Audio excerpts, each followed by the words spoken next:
Welcome to Techno Innovation Education, Data Structure and Algorithm Preparation for Tier 1 Companies video series. Tutorial 3, Latency, Network Latency, Disk Latency, Basic Concepts. How we will proceed in this tutorial. First I will be showing some latency data. Then we will be using those latency data in DS Algo question, design question. There are three types of memory in our computer system. First one is cache. Second one is main memory, which is known as RAM. The third one is secondary memory, which is well known as SSD or hard disk. So there are three types in caching, like level 1 caching, level 2 caching and level 3 caching. First program will be looking into level 1 caching. If program is not getting that data, then it will be looking into level 2 caching, then it will be looking into level 3 caching. The size of level 1 caching is 2 to 64 kb, level 2 caching is 256 to 1512 kb, and level 3 caching is 1 MB to 8 MB.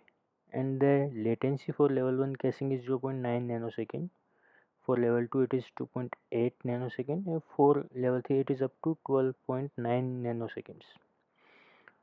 And then comes our main memory. Our program is running in this main memory only.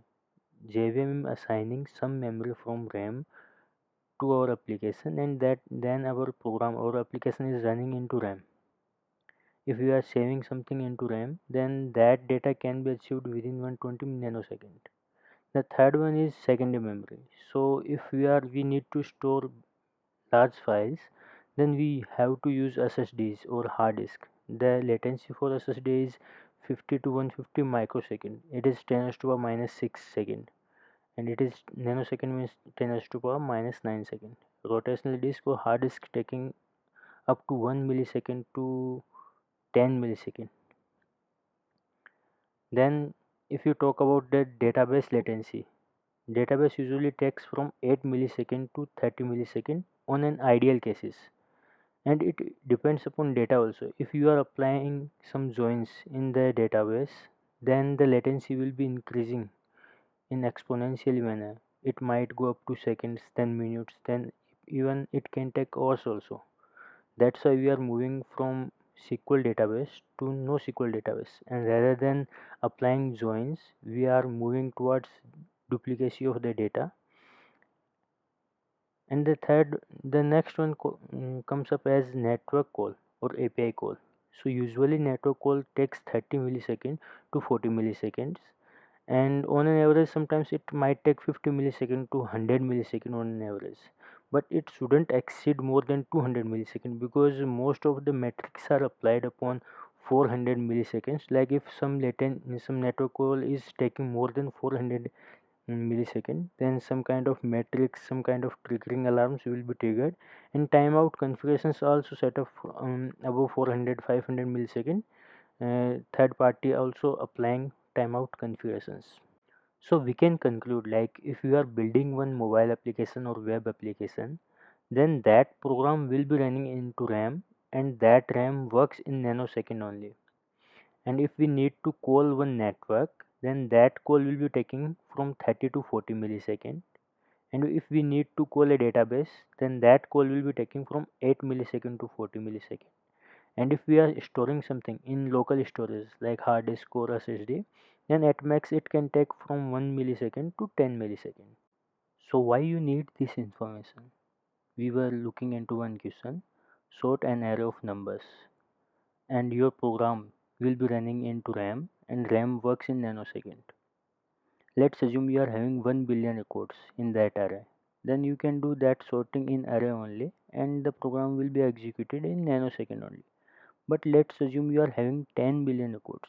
Then you have to save those records into hard disk, and hard disk interacting with the hard disk will work in millisecond. So what I mean to say is, let's assume you are having one main file. The size of that file is 10 GB. There are 10 billion records. So what you will be doing, like you will be fetching 1 billion record at a time, then you will sort those records, then you will save those records into one file, and the size of that file will be nearby 1 GB. Then you will fetch another 1 billion record, sort it and save into another file. That's how you will be creating 10 different files. Then you need to fetch one by one records, and then you have to merge, and then you have to save into one output file. So why I'm mentioning this process is interacting with hard disk will work in millisecond, but this RAM process is working in nanosecond only. So interacting with hard disk is kind of bottleneck over here. And let's assume you need to do this sorting in nanosecond only, then you have to use cache. And if you want to do this whole process in microsecond only, then you have to use SSD. And if millisecond is also good, then you can use hard disk for this. So you can ask one more question to interviewer, like how fast we should do these calculations. Should we do it in nanosecond? Can, should we do it in microsecond, or can we do it in millisecond also? So it shows your deep knowledge about the system, and you are touching all the scenarios of the question. During design problems, you can ask to your interviewer, like what should be the response time of our API, the API which we are building in interview. Then interviewer will be telling you like 30 to 40 milliseconds should be the average time, 200 millisecond can be the maximum time, and beyond 500 millisecond our API should be timing out. Then you can ask the next question, like what should be the third party response time. Then interview will be telling you one API can give us a response within 10 to 100 millisecond, and 500 millisecond will be the timeout for third party. And it may be like in total we will be calling 5 to 8 APIs. Then wow, this is tough problem. Why? Because we are calling 5 to 8 APIs, and each API can take 10 to 100 millisecond, and we have to return our response in 30 to 40 millisecond only. So how we can solve this problem? So we need to think about repetitive data or caching.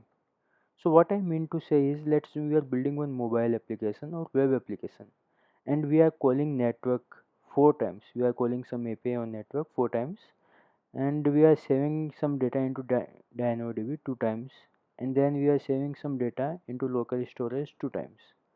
So it may be like during these calls we are dealing with some repetitive data. We are calling one API two times.